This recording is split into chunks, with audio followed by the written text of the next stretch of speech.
बड़ी शरण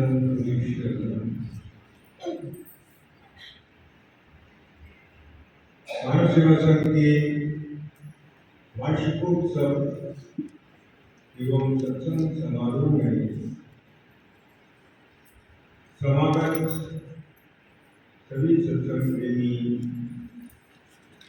भाई बहनों, आपका हार्दिक स्वागत है। भारत की इस पावन स्थली पर संत वाणी के श्रवण मनन चिंतन ये अपनों को स्मरण कराने का एक उपक्रम है। क्योंकि जब महापुरुष आते हैं तो उनके साथ साथ एक अध्यात्म की बाढ़ सी आ जाती है। भगवान ने अवतार किया तो बाढ़ आ गई अध्यात्म की, अनेकों अलौकिक भगवान उत्तरकारी की। ऐसे जो भगवान से मिले हुए महापुरुष हैं, सच बात ये है कि भगवान ही करुणा करके ऐसे महापुरुषों को हमें और आप को राह दिखाने के लिए, हमारे और आपके मार्गदर्शन के लिए भेजते हैं। स्वामी जी महाराज खूब पुरुष थे, महान दार्शनिक थे। ठीक है, उनका लौकिक शरीर नहीं है, लेकिन पंच भौतिक शरीर तो किसी का भी अमर नहीं है। भगवान भी यदि आए, क्योंकि भगवान का तो दान है तुम्हारे तत्व नहीं था उनका शरीर, लेकिन वो भी अपना कार्य करके अपने धाम को चले गए। तो ये बात हमें सदा स्मरण रखनी है कि ये संसार एक ट्रांजिशन पीरियड है हमारा, लेकिन हमें से अधिकांश भाई बहन इस दवा कभी में बस के संसार के झमेले पकड़े में, और झमेला पकड़ा तो बाद में आता है, पहले तो इसका आकर्षण आता है जो फंसाता है आदमी। लोभ और लालच से फंसता है आदमी। कैसे फंसता है? लोभ और लालच से। आज तो इंटरनेट का जमाना है, आप देखिए कितने फ्रॉड हो रहे हैं इंटरनेट पे। रोज मैसेज आ रही है मोबाइल पे, कोई सावधान, और आप उनके जान में न फंसे। क्यों? क्या करें? अनएम्प्लॉयमेंट बढ़ रहा है, कंप्यूटर इंजीनियरिंग कर ली, पढ़ के सब काबिल हो गए, सॉफ्टवेयर बनाना सीख गए, ऐप बनाना सीख गए, अब करें क्या? तो बोले ये करो, पैसे कमाने का तरीका। ये सब अनैतिक कार्य है और ये त्याज्य है, निंदनीय है। तो भगवान कृपा करते हैं तब ऐसे महापुरुषों को भेजते हैं, स्वामी जी महाराज जैसे महापुरुष। लेकिन हम अपने चरण चक्षुओं से कहाँ पहचान पाते हैं? महाराज जी मौजूद थे, उनके पास बैठे, स्पर्श किया, उनसे बातचीत की, प्यार मिला। बहन जी बैठी है, उन्होंने इतना प्यार मिला, कहा है स्वामी जी का इतना माँ बाप ने भी नहीं दिया हो। तो वो तो ठीक है, लेकिन उनका किस बात पर वो ध्यान रहता था हमेशा कि भाई हम कभी भूले नहीं, उनके उसमें न लगे रहे बाहरी उसमें। बहुत से साधक तो ऐसे थे कि महाराज जी के पास बड़े बड़े लोग आते थे मिलने के लिए, तो महाराज जी के माध्यम से उनसे हमारा परिचय हो गया। बहुत से साधक ऐसे थे, बहुत सामान आता था कहीं भर भर के, तो उसी पे दृष्टि। एक बार किसी सज्जन ने, उनकी शादी की फैक्ट्री होगी, बहुत सारे छाते भेजे, बंडल का बंडल आया।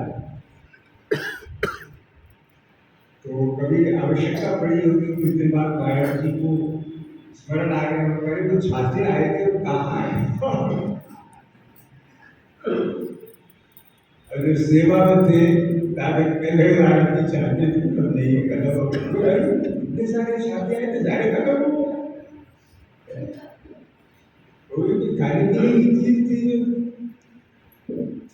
खत्म हो गई, एक भी नहीं बचा।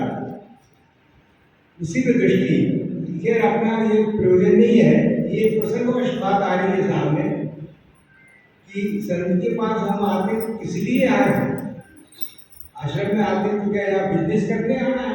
अच्छा बिजनेस करना हो आपको तो आप आश्रम में आएंगे, यहाँ आके क्या बिजनेस करेंगे? कौन सी बिजनेस करेंगे, क्या लाभ उठाएंगे? संत के पास हम जाएंगे तो भगवान गीता का पाठ हम लोग सुन रहे थे, तदलित प्रणिपाते परिप्रश्नेन सेवया उपदेशं पीते ज्ञानं ज्ञानिनां तत्त्वदर्शिनां। भगवान श्री कृष्ण क्या कहते हैं अर्जुन को?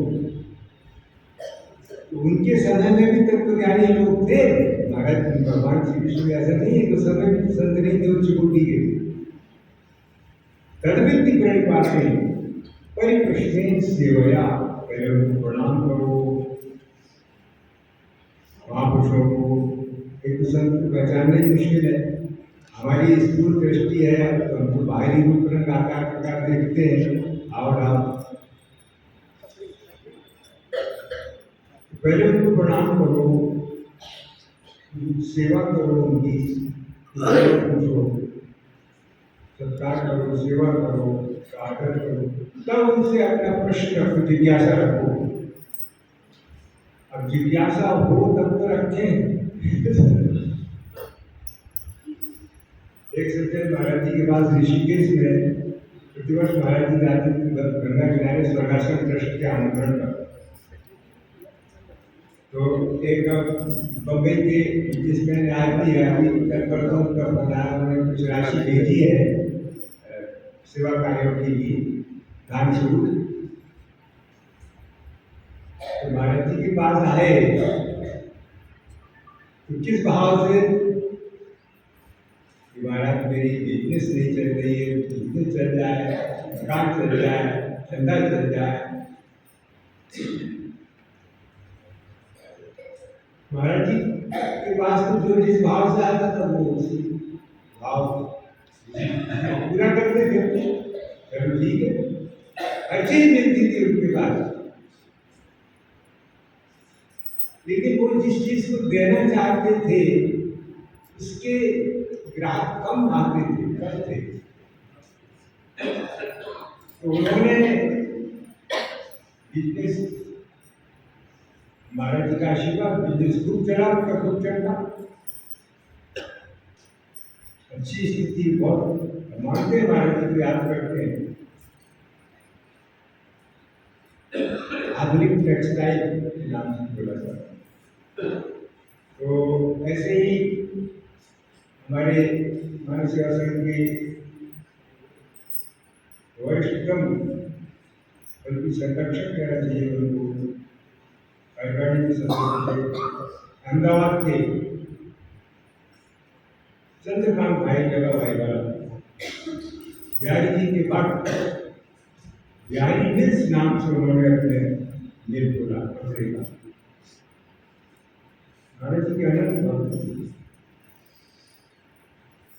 तो वृंदावन आते तो अपने जूतियाँ चप्पल उतार के ट्रेन में नियरते थे झोले में, तब नीचे उतर के ट्रेन थे। क्यों? ये भगवान की पावन भूमि है, ठाकुर जी यहाँ रंगे करो, विचरण की यहाँ रंगते और बात है। अच्छा भगवान को भी तो भाव ही तो चाहिए। बताओ भाई, आप अपने भाई बहन भगवान को क्या चीज चाहिए? हम क्या दे सकते हैं उनको? हमारे पास क्या है देने के लिए? ऐसे तो देखिए बड़े बड़े रियायती मुरली बनवाते हैं, एक लाख रुपया खर्च हो जाता, जादू रहता होगा गर्मियों के दिनों में। क्या सुंदरता शोभा है बिहारी जी की। 56 भोग लगाते हैं गिरिराज जी के, और यहाँ जगह जगह।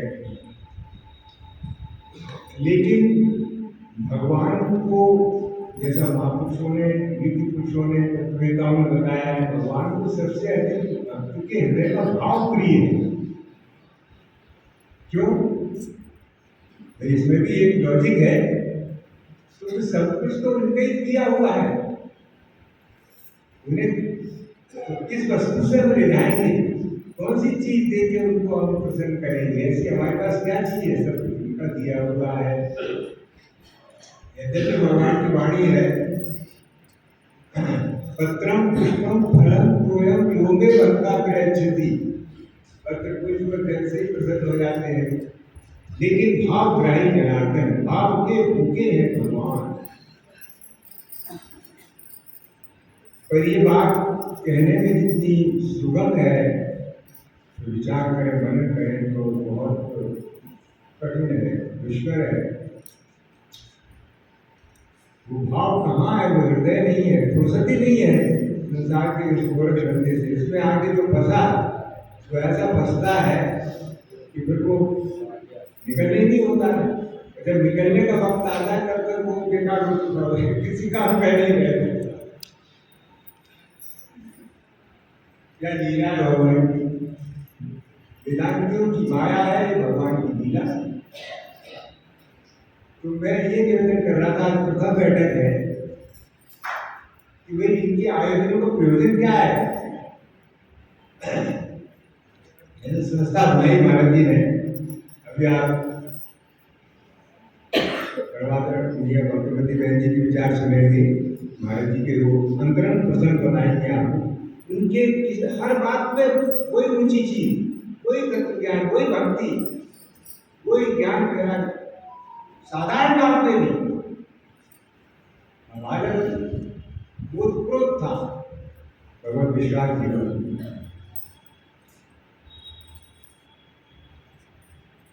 लेकिन अफसोस की बात को पहचान नहीं सकते। पहचान भी लेते तो क्या करते?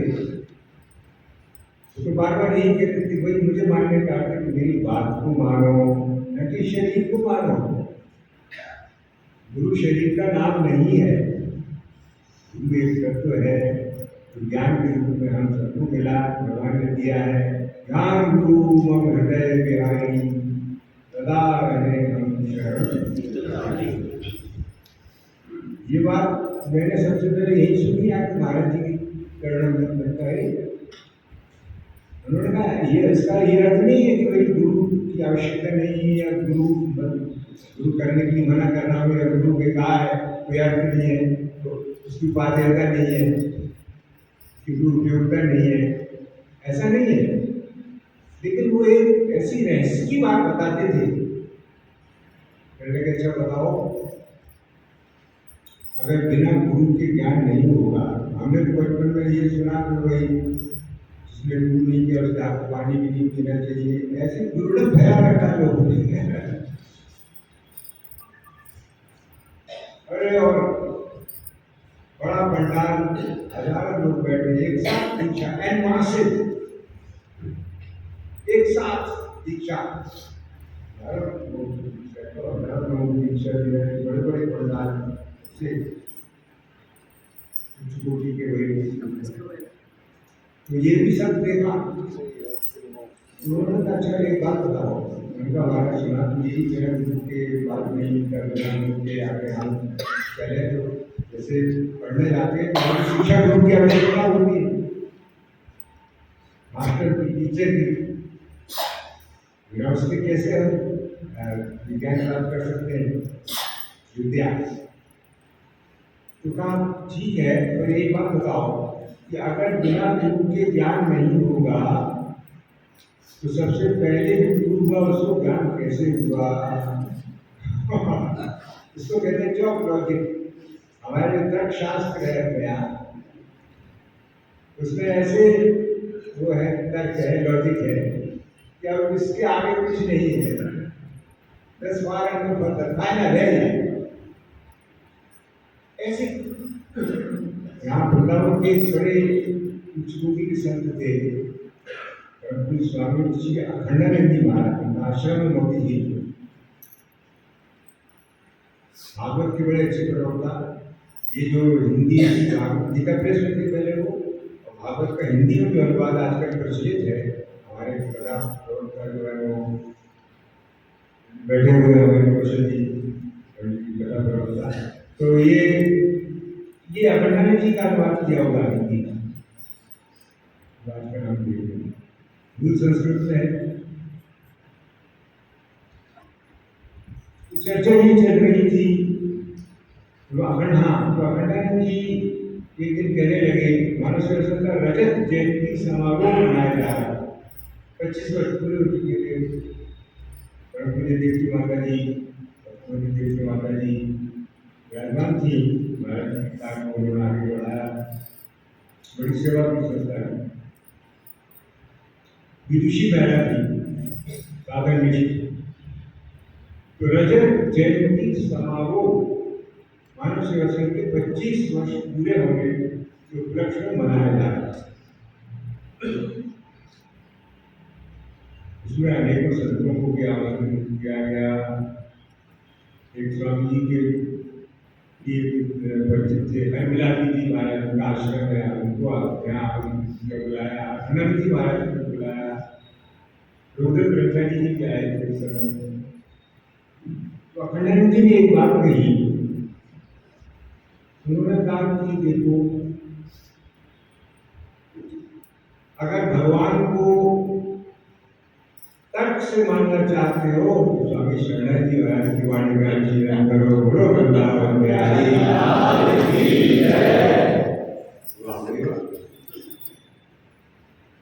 तो युक्ति सम्राट स्वामी रामसूदास जी बड़े संत हो गए, परंतु स्वामी रामसूदास जी ने स्वामी शरण महाराज को युक्ति सम्राट कहा। अकाट्य वाणी हट नहीं सकती, किसी युक्ति से कट नहीं सकती वाणी, निकाल के दिखाओ। तो अभी ये चर्चा ये प्रसंग ये प्रस्तावना के रूप में समझ लीजिए थे। ये मैं निवेदन करना चाहता था, मूल अपने विषय पे आता हूँ कि स्वामी जी महाराज ठीक है उनका शरीर, लेकिन उनका जो वांग्मय है विग्रह, वांग्मय कहते वाणी को, उनका वांग्मय विग्रह, उनकी वाणी की मौजूद है। उन्होंने मुझको मान्य करके मेरी बात को मानो, बात को नहीं मानेंगे, पैर छूएंगे, चंदन लगाएंगे, माला पहनाएंगे, आरती करेंगे, दंडवत करेंगे, सब करेंगे, लेकिन बात को नहीं मानेंगे। वही तो गुरु, वही तो शिष्य, सच्चा शिष्य को गुरु की बात को ना माने। तो विरोध की बात होने पर भी इसमें एक सत्य अनुस्यूत है, छुपा हुआ है। वो ये है कि बात मानने के लिए फिर वो अपना मन देना पड़ता है उनको। अब आज से मैंने मुझे अपना समय थोड़ा, आप जो कहेंगे वो करूँगा। महाराज जी ने तो यहाँ तक कहा कि घर में भी अगर आप किसी को अपना बनाना चाहते हो तो प्रयोग करके देख लो, आप उसको अपना मन दे दो, आपका गुलाम हो जाएगा। देखो देख, लेकिन आसान बात नहीं है मन को देना। विचार कर दिया उसने, अर्थ गंभीर कितना है, क्या क्या छुपा हुआ है। सृष्टि का सारा जो खेल चल रहा है, ये सब ऐसे ही चल रहा है। तो उन्होंने कहा कि मेरी बात को मानो, तो उनकी जो वाणी आज मौजूद है वो नहीं है, शरीर रूप से नहीं है, स्थूल शरीर से, लेकिन वो है, वही इस संस्था को चला रहे हैं। यही कहना चाहिए, वही संस्था को संभाले हुए चला रहे हैं, हम सबका मार्गदर्शन कर रहे हैं। तो उनकी वाणी आज मौजूद है, और ये वाणी ऐसी है, केवल ये नहीं कि मैं इस वजह से कोई महाराज जी का शिष्य हूँ, संस्था कार्यकर्ता हूँ, इसकी तारीफ कर रहा हूँ। आजकल के बड़े बड़े उस समय जो आज भी बड़े बड़े कथा प्रवक्ता महाराज जी की वाणी का आदर पूर्वक उल्लेख करते हैं, सराहना करते हैं। अरे इसमें विमुक्त हो जाते हैं पढ़ के, अरे ऐसी बात कहाँ से आई? तो वहीं से आई हो। जैसा कि भारत जी कहते थे कि भाई देखो, किसी का महाराज जी अभी आपने कोई बात कही, मैं सुन नहीं पाया ठीक से, कृपा करके उसको किसी पुनरावृत्ति कर दें। भारत जी का भाई अब मैं दोहरा नहीं सकता उसको, क्यों? तो बोले मैं भी श्रोता ही हूँ आपकी तरह, जैसे आप सुनते हो वैसे मैं सुनता हूँ, बोलने वाला तो कोई और ही है। वाह, तो ऐसी उनकी वाणी है और ये युगों युगों तक साधकों का मार्गदर्शन करती रहेगी, आज भी कर रही है। हम इससे लाभ उठा सकते हैं, बस थोड़ा सेक्रीफाइस की जरूरत पड़ती है, कोई कुछ त्याग तो करने पड़ता है कुछ पाने के लिए। तो महाराज जी की वाणी के आधार पर आगे बैठे हुए चर्चा हम करेंगे कि उन्होंने क्या बात कही है। पूरे पूरे मानव जीवन को उन्होंने हर पहलू को लिया है, एक जीने की कला उन्होंने बताई, सारे दर्शनों का उसमें समावेश है, कोई चीज छोड़ी नहीं है। भारत जी की एक विशेषता थी, कोई प्रश्न पूछो तुरंत उत्तर आता था, तुरंत बिना विलंब के। तो इस वाणी का आदर है, इसका हम अधिक से अधिक अनुशीलन करें, इसको हृदयंगम करने का प्रयास करें, इससे लाभ उठाएं और अपने मानव जीवन को सार्थक करें। बोलो वृंदावन।